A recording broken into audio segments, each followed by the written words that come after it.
rumble in the jungle, okay? We got a three-way death match, all right? We got Victor, we got Kang in the building, and we got Chuck. Y'all all know him, you know what I'm saying? Y'all been here years, and some people knew, you know, but we all had our experience with them, you know?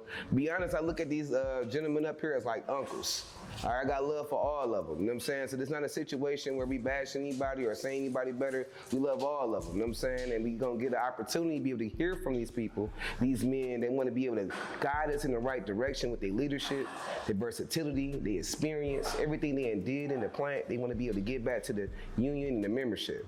You know, so we're gonna do this presidential debate off right. You know, we're gonna give them a round of applause for showing up and being able to give you guys an opportunity to be able to speak to them. And on top of it, take y'all questions to be able to give the people what they really need. You know, a fair shake. On top of it, let them know that, hey, the management is not them, you know what I'm saying? This is the union, all right, coming to be able to represent y'all the right way and let y'all know y'all being protected. I ain't gonna lie, Kane came through for me, Victor came through for me, and Chuck came through for me. You know what I'm saying? So I got to equal my love for all of them. Yeah, you know, so this the best people we can have up here for the job right now, you know? So as we gonna start this off, we're gonna give them an opportunity to be able to give their opening statements. They're gonna be able to give you pretty much an intro into who they is in their campaign, their administration, and what they be able to give to the membership. Y'all ready? Let's get it. Yeah. All right, gentlemen, y'all ready? Yeah. Let's get it cracking. All right, the first challenge that we got coming up, all right, is Chuck McCoy, all right? And after that, we're gonna go in order, dealing with Victor Bean and K Mass, okay? Are y'all ready to go? Let's do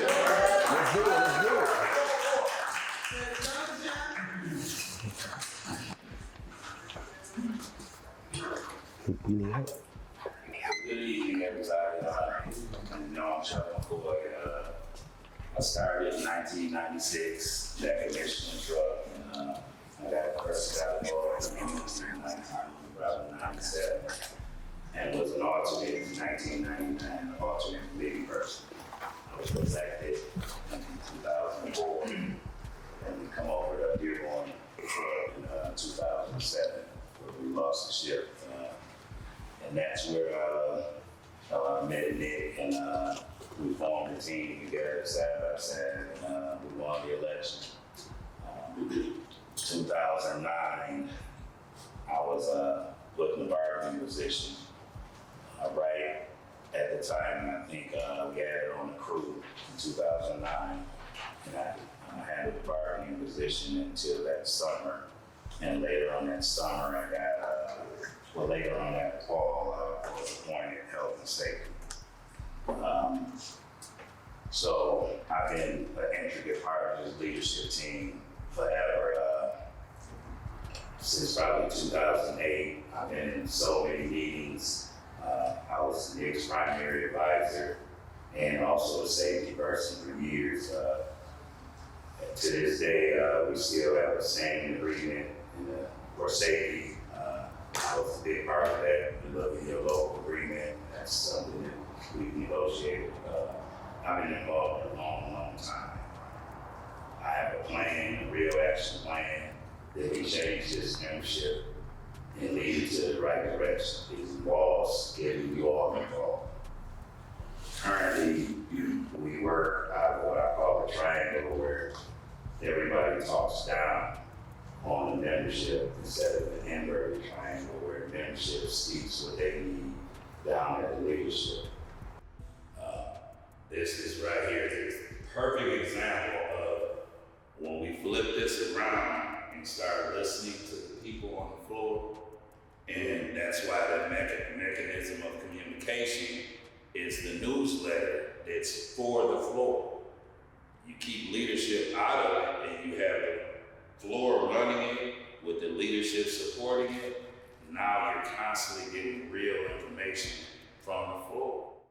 Out of my 30 years here, we've tried everything here except for being a better service and listening, really listening to the membership and just dictating to the membership and cherry picking some of the issues we actually want to fix in leadership. So I'm well versed in, I've done quality, just standards. I've done a lot of different jobs inside the union office, and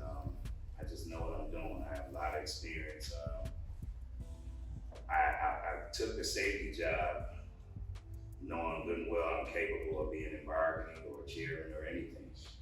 I took that job to be a team player.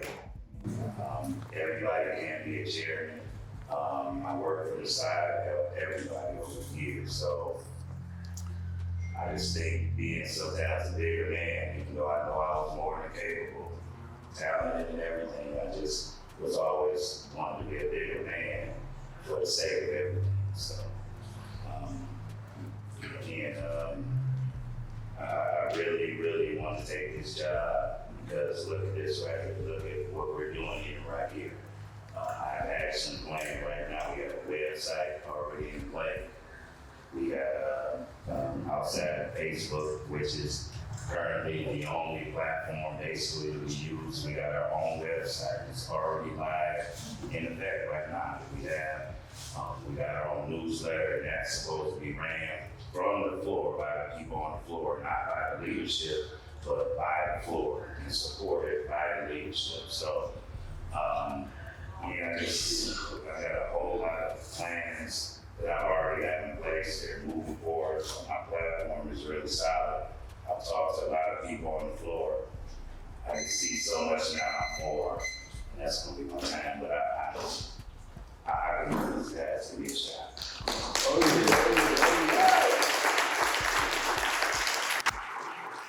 We got Victor Bean coming up. Victor Bean coming up. All right. Oh yeah. Thank you for hosting this. Thanks for everybody for coming out. A little bit about myself for those that may not know me, haven't seen me around. Originally hired in at Wixom Assembly in 1997 and worked on the floor there roughly till 2003. No, it was 2003 where we had a shift reduction and I was transferred to the Rouge plant where I started, came to Dearborn stamping plant. Worked there for a year until Dearborn truck plant opened in the spring of 2004, and I've been in the truck plant since then. Started getting active 2006, 5. Got elected as general council delegate, served one term as a general council delegate, and from there, I didn't feel that that was enough to quench my thirst for being able to help the membership, so I continued and was the first body shop C Crew district rep where I served 2 terms, and then since then 2 consecutive terms, and then since then I've served 3 consecutive bargaining terms. So I've got quite a bit of experience being on the floor, being in meetings, helping the membership, helping learning the contract of taking classes, some of our workshops that are offered, some that have been done through the company. So yeah, I've got a lot of experience as far as grievance handling, pushing stuff up. Looking forward to helping out the membership move forward. That is where we need to go. We have a lot of challenges ahead of us, and I would like to lead a strong, unified committee for that, to make sure that the people's voices on the floor are heard and pushed in the right directions where issues need to be resolved. I've been on the bargaining team that's negotiated 2 ratified local agreements. I've also had a couple of special other assignments. One was contributed to some launch issues at Chicago Assembly plant, which a lot of our members benefited because we were able to get some of that overtime and work that with a lot of our members. I was put in charge to help lead that, rotate it, which led to some changes because the first way wasn't working, so we did lead some changes to improve that. So I've got experience addressing issues, seeing issues, trying to fix the issues that we have. And it's not just one. We got 3 great reps that have served their time serving this membership, and not one of us hasn't given up time with our families and all that.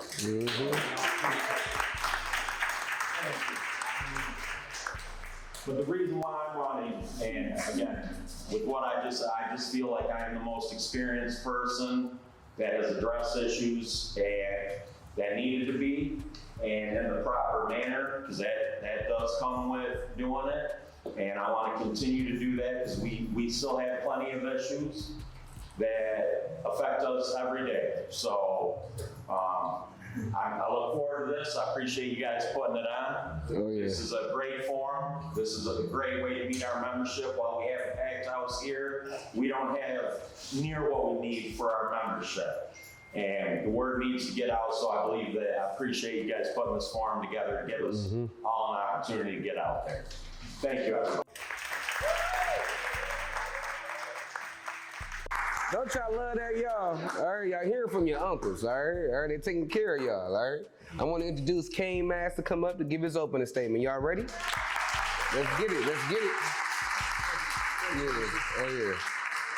Thank you, King Max. I'm very, very proud to stand in front of you as one of your candidates for the president of the Dearborn Truck Plant.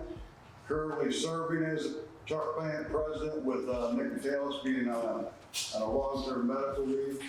Hope everybody can keep him in your thoughts and prayers. Right? He's done a lot of good service for this membership for years.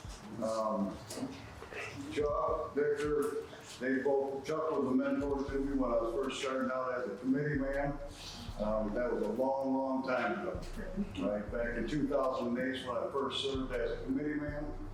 Then I was elected as a bargaining rep in 2011. Negotiated a contract back then with the truck plant, passed the first time through. Ran for president back then and lost, unfortunately. I don't know where we'd be today if I had one. I'd like to think a little bit better off than we are. Anyhow, I came back a couple of terms ago. I've been a two-term bargainer now. Won the vice president position. I've been out at UAW sub-council. I was elected to the bylaws committee. In fact, was elected as a bylaws committee chairperson. Stood in front of the UAW sub-council, which is the top leadership for the UAW, and spoke on changes to the bylaws.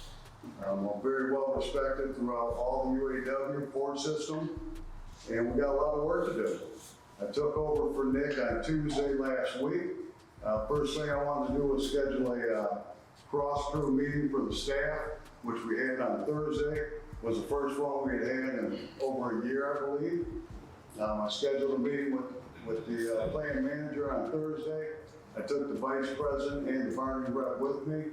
The issues we discussed, first off, was pay issues. I took a printout with them. We had 2,411 pay issues in the month of March alone. This was not a comfortable conversation that we had with the plant manager. We expect change. I've reached out to the UAW International, our servicing reps, and they're going to be helping me out. In the meantime, while I'm here, hopefully I can get your vote and your support. We got a lot of work to do.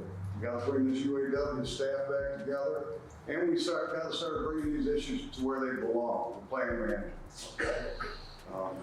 The last 6 years, I hadn't been to one meeting with him. Nick had all those meetings by himself. Didn't involve me at all. I wish I had been involved because I believe there's a lot that could be done in that meeting. So I appreciate your time. Thank you. Thank you. I love them opening statements, y'all. How y'all feeling right now? Oh yeah, y'all ready for the first round of questions? Okay. All right, so this first round of questions is gonna be from the moderators, okay? All right, the moderators have questions that came strictly from the floor, all right? This is from the heart, this is from the minds of the people that come to work and do these 10-7s and build these trucks, all the way from the new hires to the 20 years, to the 30 years, to the 15 years. You know, everybody did their time to be able to build this quality, this product. So we want to be able to hear from you guys on what we expect from you guys, all right, as leadership. Y'all ready? Yes, sir. All right, moderators, y'all ready? So I'm gonna do it is I'm gonna ask the question, Yeah. and like I would do it, get it with the committee. We're gonna ask the question. If you need us to repeat it, then we repeat it. But I'm gonna ask one question. All three of you answer it, then we're gonna go to the floor. All right. First question is, Chuck, for oil, why are y'all personally running for president? why is it personally important to you to run for president? We know about keeping it for the job status and for your family, and why for you personally is it important for you to be the chairman and for you to be the president? Why? For me, like I said, I've been heavily involved from the beginning. I've been in leadership outside the building all my life in everything. So I've always been able to have a lot of doors open, and I've been selfish the whole time, and I can stand back and help on the side. I've done that so many years here. I've supported a lot of these brothers here over time, tried to help because I'm okay with some of those roles until I got to the floor. I'll never forget when Tony Gazzarato was on the floor, he said it was horrible and morale was jacked up. I did not believe it. You know, that man, all my years, he was solid guy, I did not believe me, but that would have meant that in being in office, that we would have to be accountable for the way the morale is and the way it is on the floor. I did not notice it until I got on the floor. When I got to the floor, it hit me like a cold rag. Man, we're doing this wrong. You know, everybody's working hard. I see it. We're on a hamster wheel, and we have to do something different. And I know it from talking to the people on the floor. There's 70% of the membership now without pensions. They're probably 15 years. You know, all of the things we talk to are basically older things that in our time that we use, and it's actually not, you know, they're not available. You know, those things are not available. I'm sorry, Tom. I don't want you to get on cheating on each other. So I believe the question was, why are we personally running, correct? Yeah. Okay. So for me personally, again, like I said, got 3 great trade unionists up here that have given a lot to the membership.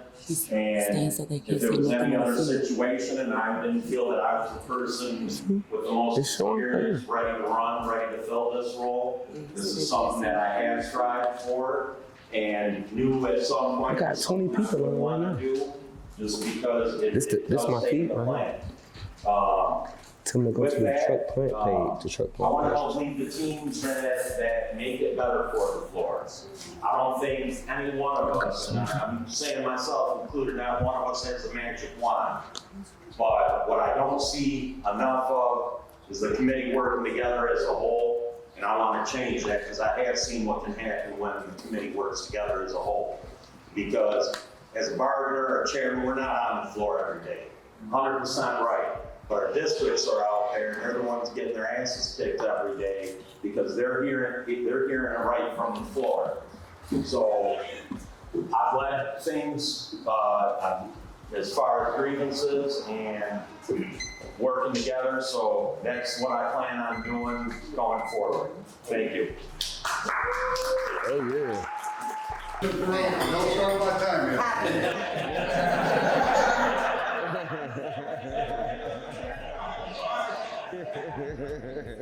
First thing, I'm gonna tell you a story. I had a young man who was coming to work. He was taking a bus. He'd come to work every day, get on that bus, and one day the bus was late. So he showed up work late. The company wanted to terminate this individual. Going to bat for that young man and winning, keeping him employed after what he was going through, taking a bus to work, showed me that this is what this is about for me. It's helping this membership and making it grow and doing the right stuff for you guys. That's what it's about for me. Cut and dry.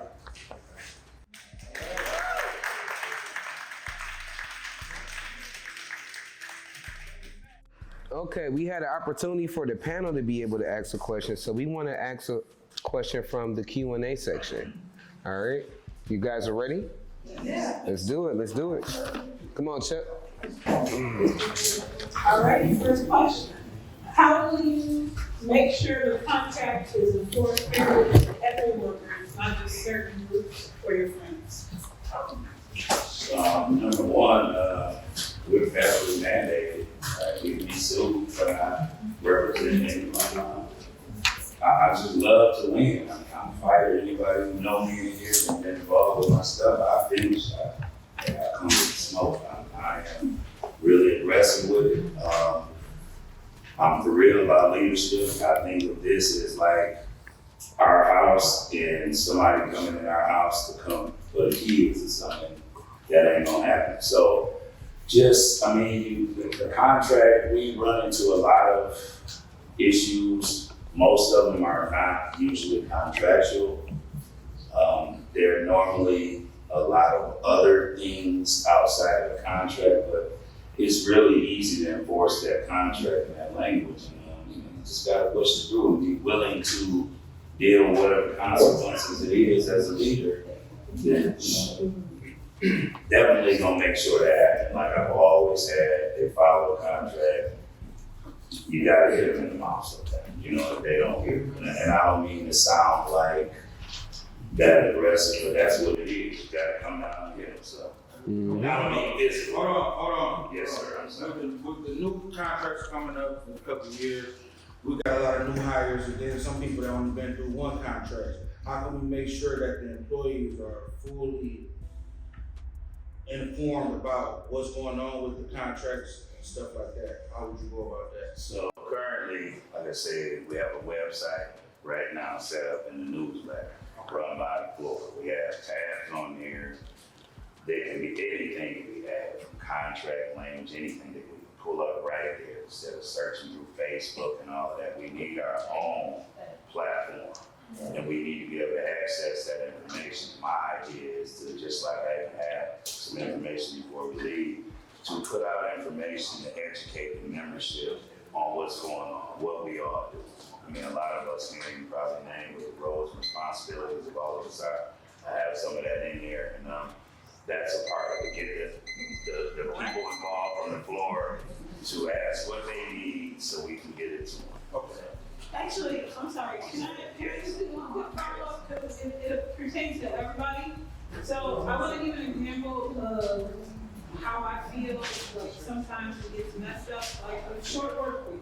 There was a time before this last round of short work week going around last year where only certain people were getting short work week, whoever management felt like deserved it. And I was one of them that I got it, but everybody else, nobody else, a lot of other teams weren't getting it, a lot of other people weren't getting it, and they had seniority and everything like that. And I asked the union rep, and the answer I got was, hey, some of us are getting it, just let it go. And that rubbed me the wrong way it always has. Like, how can we ensure that's not added to the sound? So I always say to anybody who's dealt with me, I don't close doors. If you call me about a door that somebody else can open up, keep it open. Don't bring everybody else in there. You don't close doors, right? So, I mean, I enjoy calls to say, hey, this is going on over here, and we're not doing that. Again, I don't believe in closed Without doors. hooking up the right feed to them.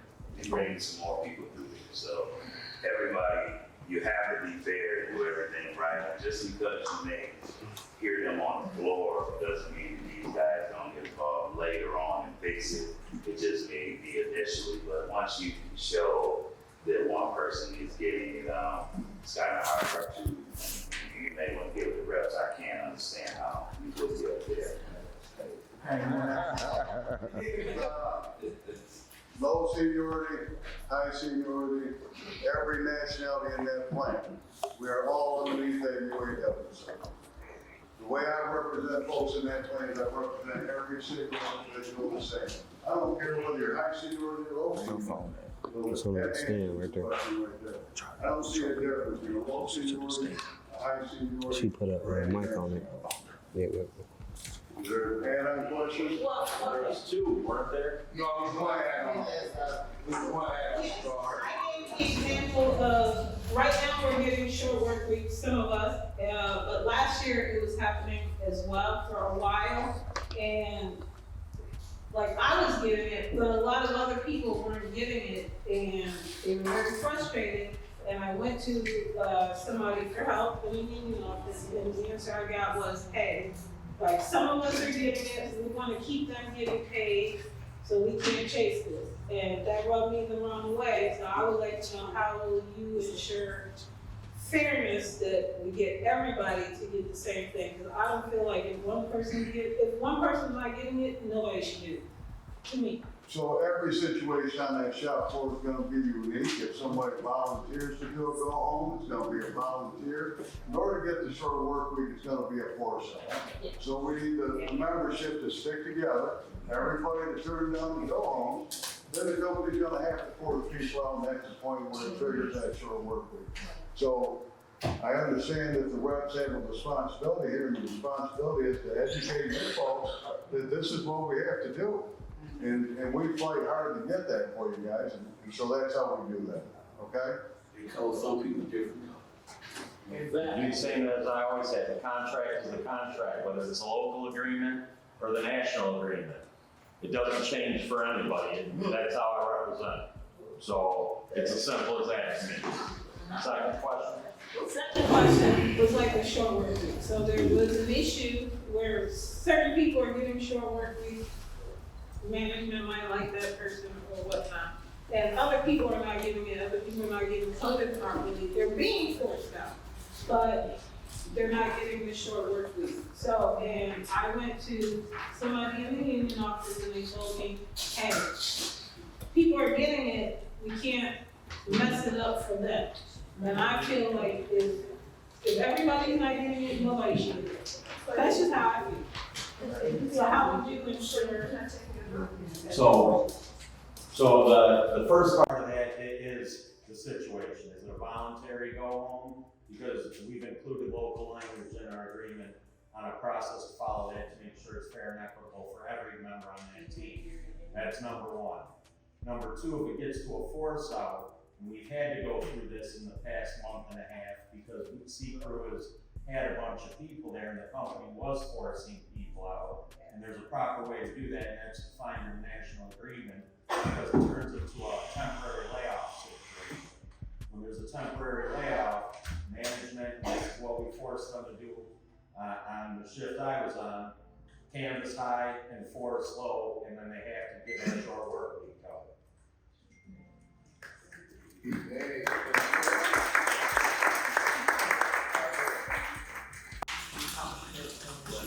Okay, this next panel we gonna have come up, you know what I'm saying? We're gonna have them talk about what they feel the floor is spanking and what they thinking and everything. So, y'all ready to go? For round two? Let's do it, let's do it. All right? Good, because I'll have my notes on, I don't want to shoot up.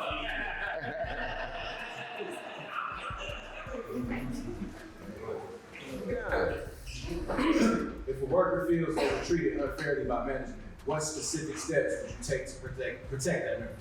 So first you gotta get their story, find out what's going on, any possible witnesses. I mean, this happens all the time down there. And we know it, right? And you gotta find out their story, if there's any witnesses that witnessed it. You know, sometimes the team leaders, we get involved, sometimes it's the member that's working across from them.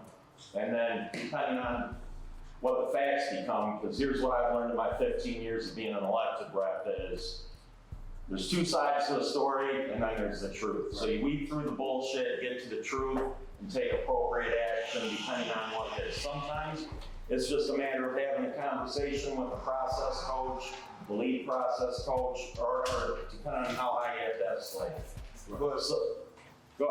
But at this point, you will be the president, so it will be a couple more steps before you are called down to the floor to handle it. So For sure. So as the president coming down there, how would you handle it? Because would you talk to your reps first, or how would you? Definitely gonna talk to my reps, and assuming that they've already been involved, because they should be, and typically they are, because the district reps are the first ones down there. They own that district, that's theirs, right? And I would hope that some of the steps that I just talked about were already done, and if it still has to be escalated from there, I've done it. Had an issue where the company was limiting they cut the ERT's driving passes, and we couldn't get anywhere within the company, so I did take it upon myself to call our director, and there was some conversation between the trades who runs the ERT teams, and they got that resolved, issues that they had resolved, so got experience in that. Hey. Come on down, Kane. Come on down. Let's do it. Yes, sir. If a worker feels they were treated unfairly by management, what specific steps would you take to protect them?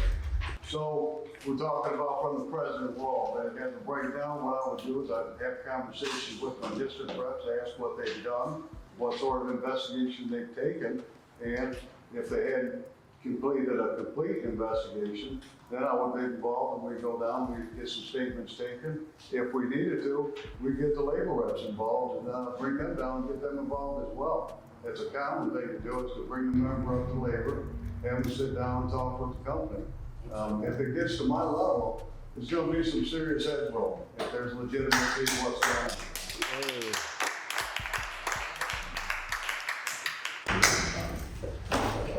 Chuck? So, I mean, I don't believe in the bullying stuff. I come from, you know, pretty rough background, so they don't play that. I'm cool with that, you know. If I get a call on something like that, I'm definitely coming aggressive because I believe when you come like that and match that energy and then go a little bit further, then now they want to see and sit down and talk a little bit. I've done that many times in this day. I'm sure, you know, some of the guys have. And that's how I roll. If you, I come with whatever energy you bring.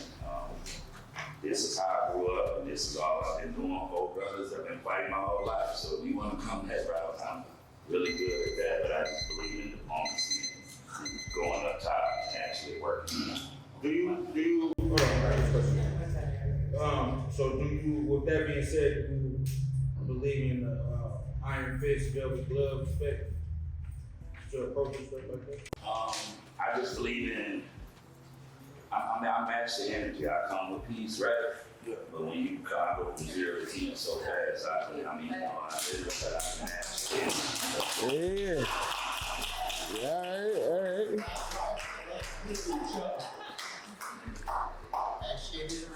All right, we see we got some fighters over here. We got three different types. We got a boxer, we got a kicker, and we got a stabber.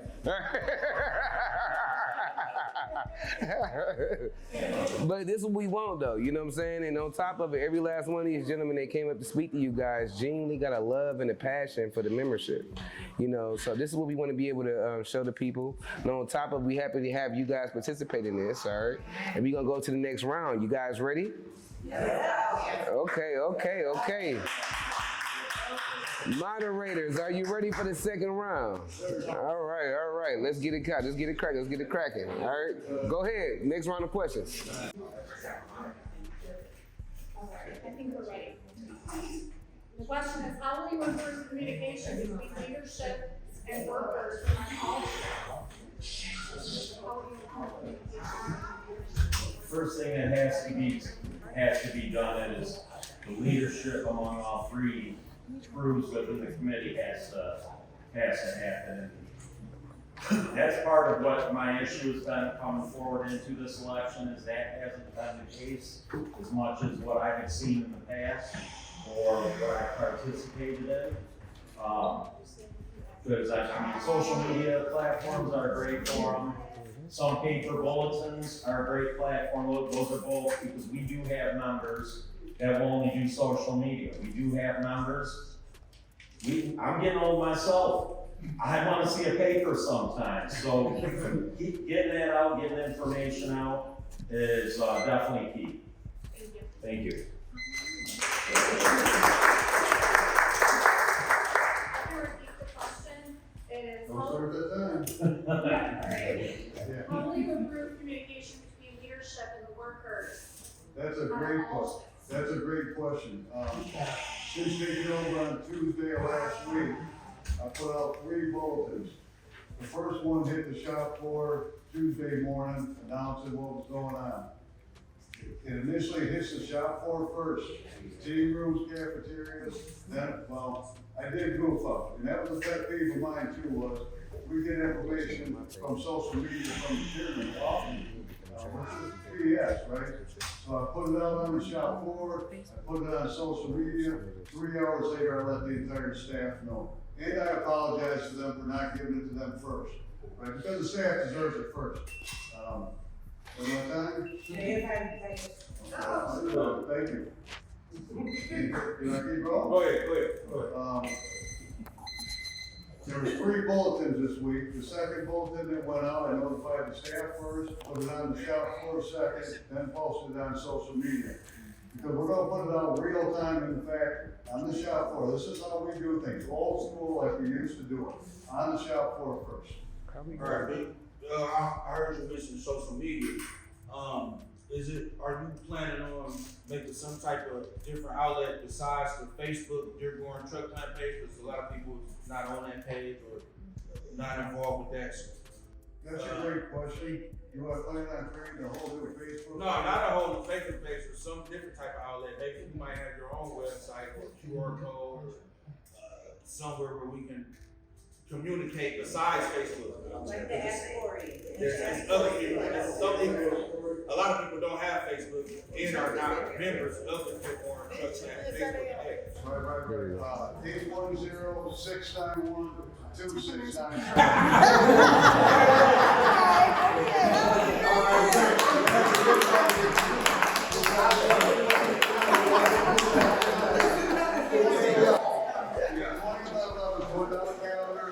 Got my cell phone number on the bottom. I'm gonna hit the shop floor first with the information. I'm gonna post on the social media pages. Yeah. That's how I'm gonna do business. For now, if some other ideas come on down the road that's gonna be better, I'm with it. All right, I'm all about it. Thank you.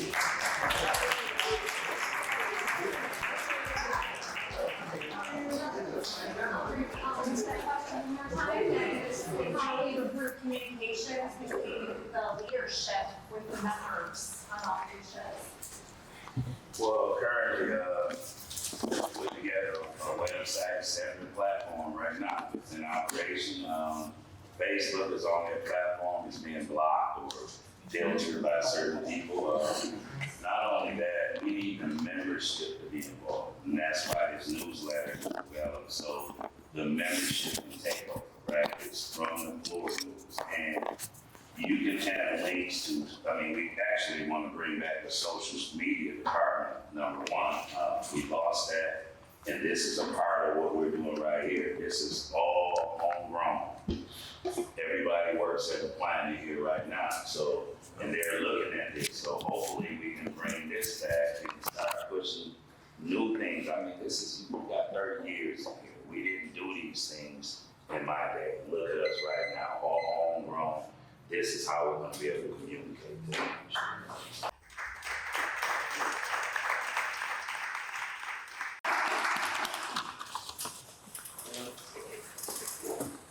Oh yeah, I'm hoping y'all got the questions y'all got, you know what I'm saying? Because yeah, this is what we came to do, all right? And on top of it, you know what I'm saying, we want to have the panel, the Q&A, you to give one more round of questions. And after that, we're gonna do a closing statement. And with the closing statement, I want each candidate to ask each candidate a question about why they best for the job. And after that, we be able to come to our decision on who's best for the job with our votes. All right, thank y'all for coming out here today. You know what I'm saying? We about to wrap this up in a second. All right, so we're gonna get these candidates to get their closing statements, and on top of it, you know what I'm saying, what they need to be able to do for you guys to be able to show them why they best for the job. Are y'all ready to do it? Yeah. So we got the panel going first, and we got the Q&A section. Okay. All right, let's do it.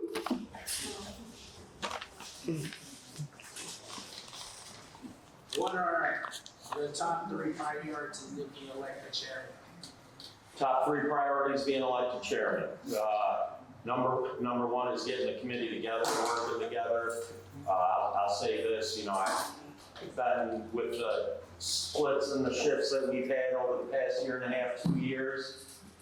Missed my C crew committee, and now that we're back together, what I saw within the first week, because again, like I said earlier, not any one person carries this committee. Every elected rep, every appointed rep in there plays their role, and if you're utilizing everybody, taking input from everybody, because again, those people are the ones that are getting the floor first, right? So along with that, you gotta communicate with each other and move forward. these are the top 3 priorities for the next 3 years. Number 1's gonna be get these pay issues under control. Fix this shit. Number 2 is communication, which I've already started. Right, 3 bulletins in 1 week. We're gonna continue those and keep informing this membership of what's going on. Unity. You know, we see that the staff has been fractured, the membership's fractured. We gotta bring this back together, right? One of the things I want to do is grow our union meetings. Instead of these being some bitch fest, everybody comes out, nobody's pissed off. We're gonna start to grow these. We're gonna do some events out there. We're gonna have some food, do some donuts, something like that. What I want to do as a chairman, oftentimes the chairman gets trips to Black Lake. I want to start raffling these off at the union meeting. I think it'll be ain't never been there. Oh man, no ticket. That's a hot seller. That's a hot seller.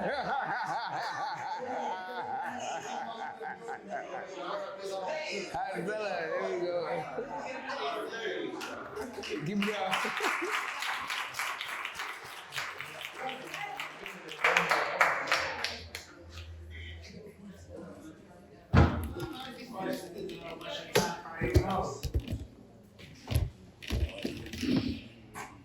I think my first priority, top priority would be to start educating the membership. Like I say, there's a 70% less than 15 years seniority in there. A lot of people don't know a lot, so it's hard. You hear a lot of questions. I want to get involved, but people don't really know what to do or how to get involved. Number 2 is to make this a better service. I mean, we're just not a service to the people who don't get in trouble. I mean, you gotta step out of line to actually feel a service or watch everybody else get a service, and I don't think that's right. I think that we should be able to do that. And the third thing is just to make sure that we transition and start to make sure we're looking out for the future and not have a top-heavy, like now where everybody's got over 20 years, and probably one person less than 15. We gotta change those. Everybody's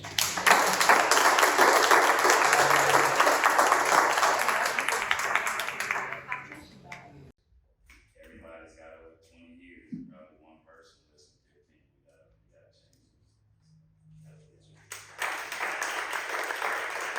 gotta change those.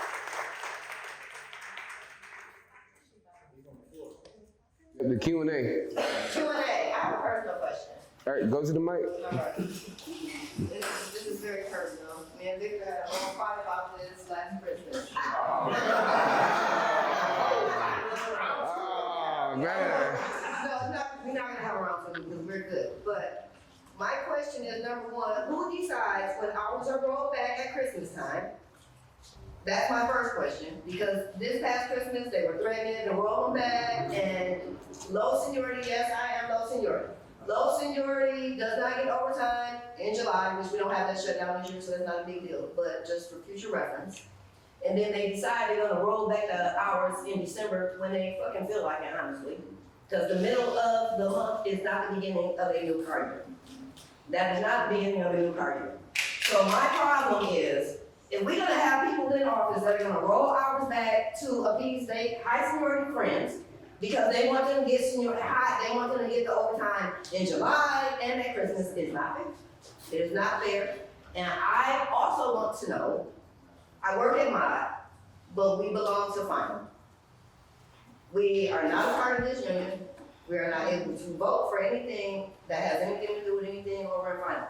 But final makes all the decisions for us. When we don't have a change there, because I don't understand why we don't engine, but every decision that's made for us comes out of. So to answer your second question, our units, our bargaining units are dictated by the local. There is a lot of issues there are a lot of parts in the national agreement that say accept the rouge. That's because we're an acclimated union, right? We have 3840 units within our union. So within our local area. So with that comes, the local dictates who represents who, and a lot of times they do that based on population size, because we get our reps by site. So, and that gets divvied up between DMP, Dearborn stamping, and engine plant, which currently they're representing, or stamping is going into Dearborn Engine to represent their Right. people, right? Right. So that would have to be changed either through general counsel or through national language. Okay. That is a slight issue that we don't get to dictate. Like I said, when I first became a committee person in 2011, I was part of the stamping body unit because stamping was given supplemental numbers for their rep count. So, now what was the first question? I'm sorry. The first question was, when does the new model year start? The overtime, correct. So the overtime, zeroing out, the work, and whether it's Christmas or vacation shutdown is clearly defined in our local agreement. I will admit that there probably needs to be something changed in our next local agreement, but it was followed to our local agreement. Our hours zero out with the new model lunch. New model lunch, I want to say, was December 15th or 14th of this year. That was when we started running the 2026s. That dictates what it is, and used to be the 2-week shutdown in the summer. For those of us that are used to this, it was always the first 2 weeks of July because of and for that seniority would dictate that because people were being forced to use their vacation time.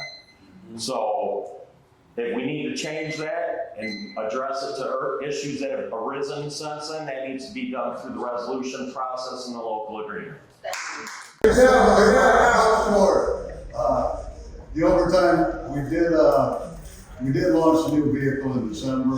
I don't remember the exact date, and that's why the hours were rolled back to zero. And that's why the overtime went that way through Christmas. It's okay, I got everything, so I was okay. I'm glad you're doing it. Now you're up down there in mine. If we could get mine, I'd love to have mine.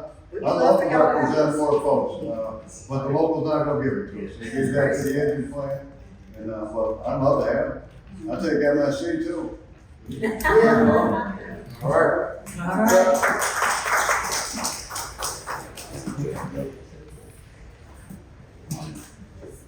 Well, like basically like these gentlemen were saying, it's an amalgamated local. The local has so many different individual units that couldn't go to each individual charity for decisions. So, They move us to another building. so we're doing this right now. There's a lot of eyes on this. When you get involved, that's what makes changes. You are the membership. Look, it's 3 of us up here, right? And we're asking for support. This is the membership. Look at this is what rules. And as long as you get together and make your points and make it the right way, people have to hear you, right? Or then maybe you're sitting up here when they don't hear it. So you have all the power. You have all the power. Get involved. This is going to make a lot of noise throughout everywhere. Just piggyback on this.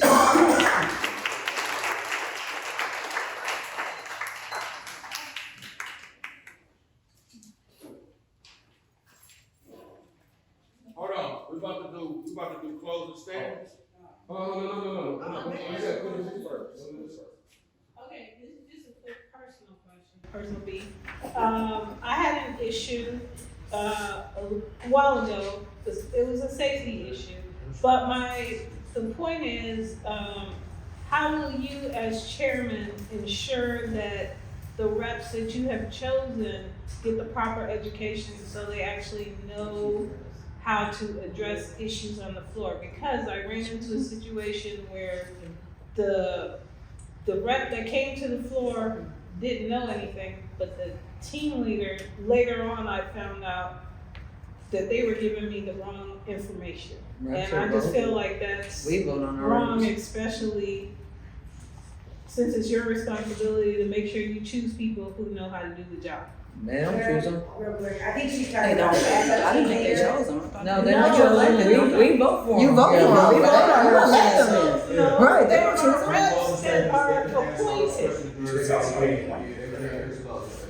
There are reps that are appointed by the chairman. As you can tell, Kane just posted about reps that he appointed to certain jobs. No. I understand, but it's not you, Kane. Not you, Kane.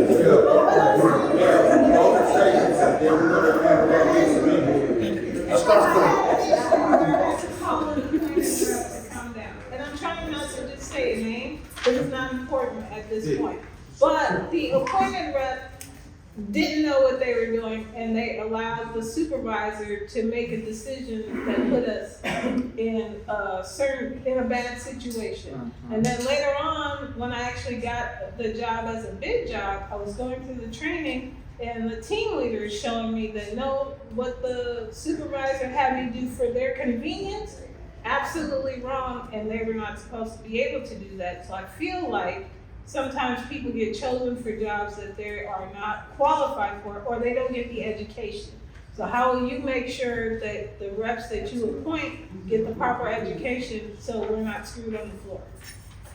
So for certain appointed, especially appointed reps, they go to training throughout the year. Now, there may be instances when they first get on that they don't have the initial training, but as the president chairman of the unit, it is our responsibility to reach out to the international and make sure the reps that we appointed have the proper training. Because at the end of the day, the chairman president is going to be the one that makes that appointment.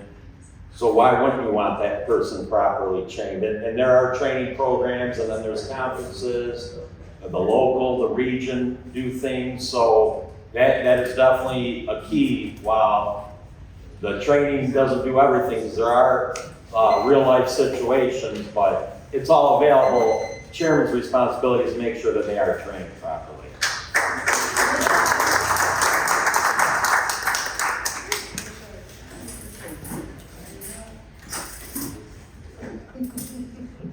So, Kane, how will you ensure that the reps that you get to appoint get the proper training that they need so they don't screw people over on the floor, basically? Well, we're gonna make sure they get the training. So that's gonna be number one, is they're gonna get the training before they go into the role. Number two is, what we've seen over the years is alternates have been played politics with. Rather than put a lettered, trained person into an alternate position, which is what I will do, there will be a designated alternate, lettered alternate, that's fully trained in every appointed position there is. So when an appointed rep takes a day off, you're gonna have somebody who's trained and knows what the heck they're doing. I won't just pull somebody off the line just to get a political favor, if you will, right? Which is, everybody knows it's been the game, right? We don't have letter reps for a reason, or alternates, okay?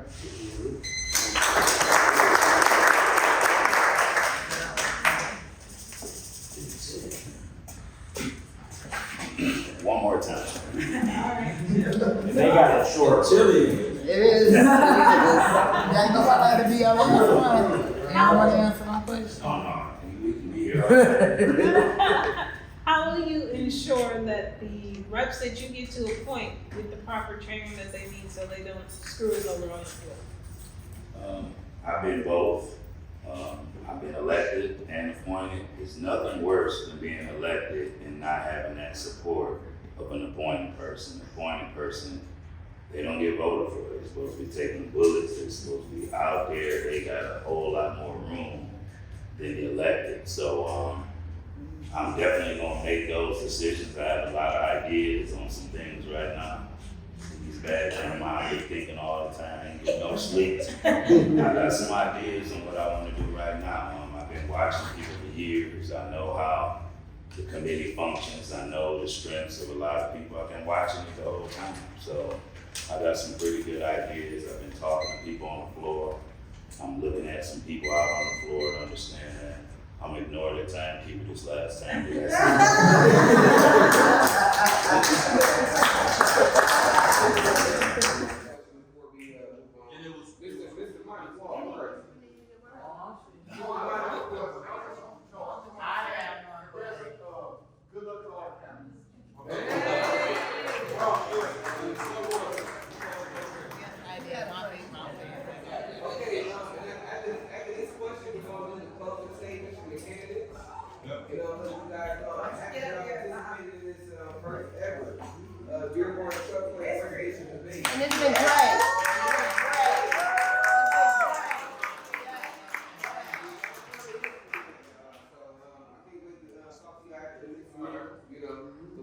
question gonna be open for the fingers right here. Let's wrap it up.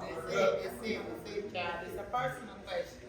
As a president, how are y'all gonna ensure that not only the appointed, but the elected chairman or whatever is gonna protect the employees? Okay, I'm gonna give you an example. If there's a situation and the labor tries to come to the employee 3-4 weeks later, without the employee have no knowledge of the situation, how are y'all gonna protect that employee when she's able to, or he's able to cover themselves and have the backup at the time of the issue? Get on the issue. So the main question, please, again. How are you gonna protect your employees when labor are on somebody else against them because they're on a waiver or they have whatever situations? And have the paperwork. And have the paperwork. Okay. And went out for a toothache and was misworked, right? So I do know that when you come up with a medical note, it still counts as an AWOL. I do know that, right? But the situation came up later, like after all. Yeah, like, exactly. I forget what the original question was. How you gonna protect your employees when they're being up from their job? It's basically the question. The bottom line, if something gets to the president chairman, that is a simple floor issue. That means that It's deep, right? And again, that falls back to what has already been said, or what I've already said, and I believe a couple others have. At the end of the day, I gotta find out where the district rep was involved, or the bargaining rep that was involved, What I'm saying is when a bargaining rep is not doing their job, how are you gonna protect that employee when the bargaining rep is not doing, or the representative, the rep is not doing their job, when they're just okaying with the office? Well, once it gets escalated to once things like, issues like that get escalated to the president chairman, it gets handled at a whole different level than what the district rep or the bargaining rep was dealing with in that situation. Okay. So it would be the chairman's responsibility to escalate it, again, whether it was through the labor rep, supervisor, all the way up the So chain. you guarantee me if I run for you, if I elect you, that you're gonna guarantee that you're gonna step up and you're gonna protect me? If I'm When gonna my do union a rep full does it. investigation, and I'm gonna take everybody's, like I've already said. Okay. I gotta take in what everybody has to say, what their involvement was, what circumstances were, because we're talking generalizations, but each issue has specifics, and it may be something that's contractual, it may be something that's not even covered under the contract, it may be a company policy, sort of answer just specific, I can't do that, and that.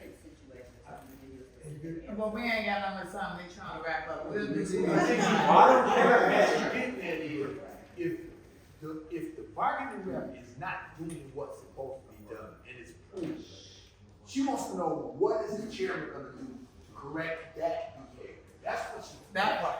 Is that, am I correct? Yes, That's what I picked up. So maybe I'm. So it's not in general, it's just doing this job, what are you gonna do? Obviously, I'm gonna bring it to the attention of whatever rep that may be, right, and see what we gotta do better, what they gotta do better. And if it's a blatant violation, there's steps within the Constitution laid out, conduct unbecoming comes to one. There are steps within the Constitution that go through our process, through our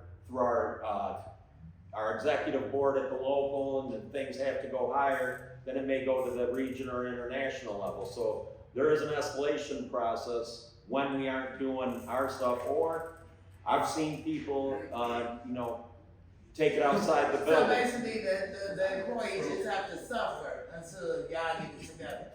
No, it's gotta get addressed, but. Let me answer the question, but Vic's 100% right. You have to know every detail about it, but if this comes to me in real time, and this bargaining rep's not doing the job, I'm gonna do the fucking job.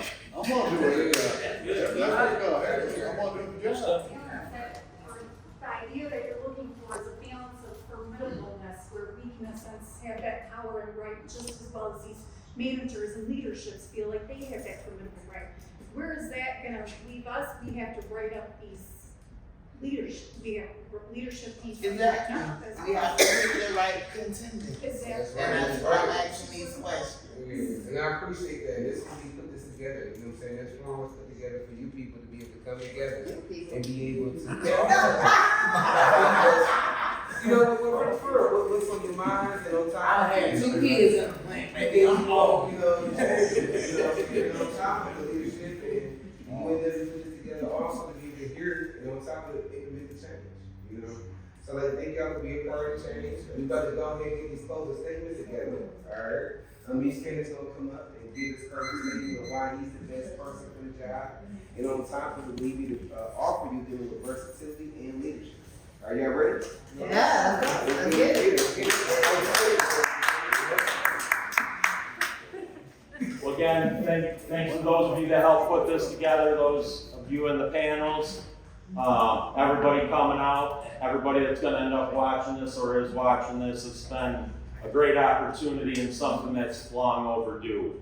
Definitely appreciate the opportunity for you guys, the membership, to get hear it straight from us rather than just seeing us on the floor or when we're passing on literature. This was a good forum. So I'm just going to go back to my opening statement. My experience, my knowledge, that, and again, it's nothing against, I'm running against 2 great opponents, right? But I feel like I'm the person that this is what I've been training for, with no other better way to put it. You know, I've helped push national language that has changed for short work week issues. C-Crew used to have big short work week issues, and it literally took 3 words getting changed in the sub-agreement. And I worked hand in hand with some of the national negotiators to craft that language, or that they crafted that got in our contract. So we have issues in our plan. We got immediate issues, the pay issues, 100%. Crazy, out of hand. I know it's been discussed at by one of the other chairmen of, we need to get national language in about pay issues. Free crews for 15 years straight after we cut it the first time in 08 and brought it back in 09. And then we went from 09 to 24, 23. We've added a new building and we staff that with full 3 crews. The bottom line is we aren't shit if we don't have jobs, and somebody needs to be in there, a team needs to be in there to make sure that we're doing what we need to do so we can continue working. Hey. That's what we're on here. Hey. Now, some of us become friends, some of us haven't, whatever, but at the end of the day, we're here to make sure, and any of us that are in these leadership positions are here to ensure that we have continuous employment, because some people in here have gone through cuts at plants. So that's key. Making cases for bringing new products in. National negotiations are in 2 years, and we got a lot coming. We got technologies coming.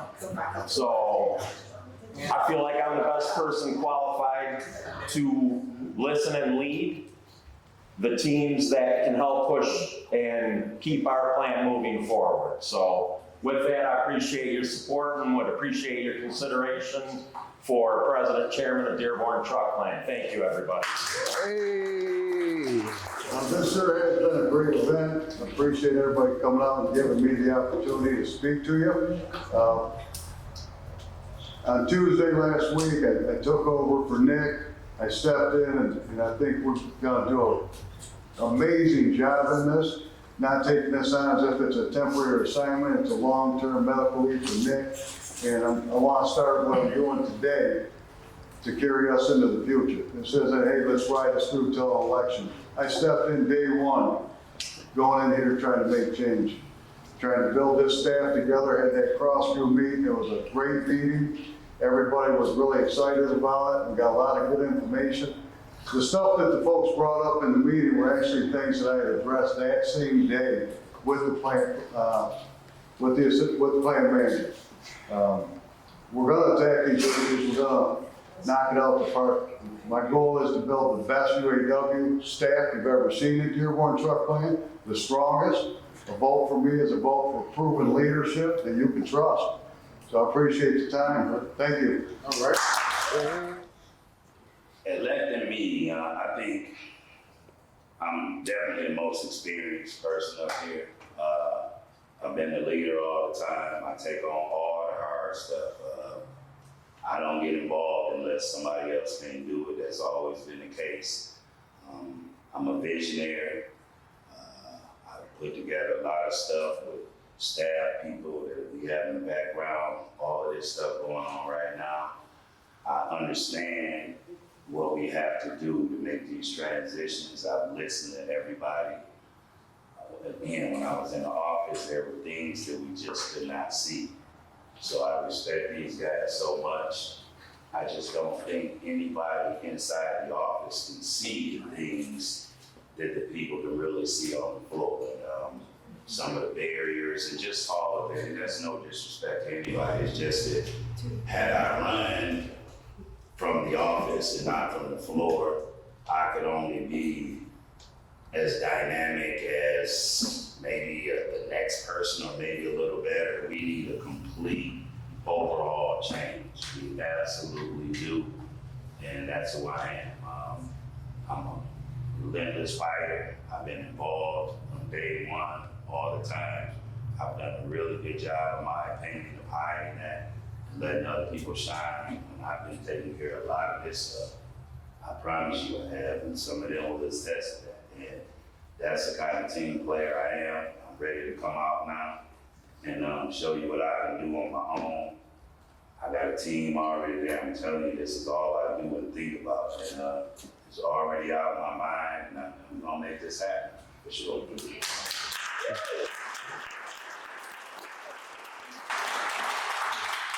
And my birthday is on election day, May 14th.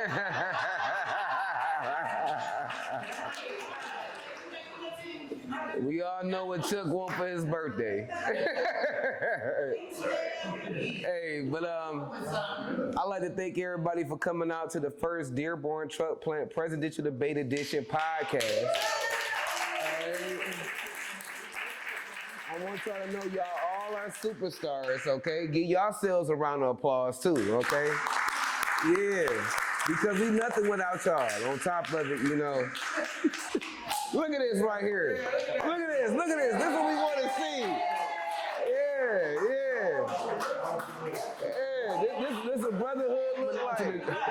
First ever Dearborn Truck Plant. Y'all get pictures with the mix and mingle with the candidates afterwards. Thank y'all for coming out, you know what I'm saying? Hey, like and subscribe to our YouTube channel. We are the #1 plant podcast, all right? We represent the people and the voice, all right? Thanks for coming out. We'll see you on the other side. You have a blessed one. We out.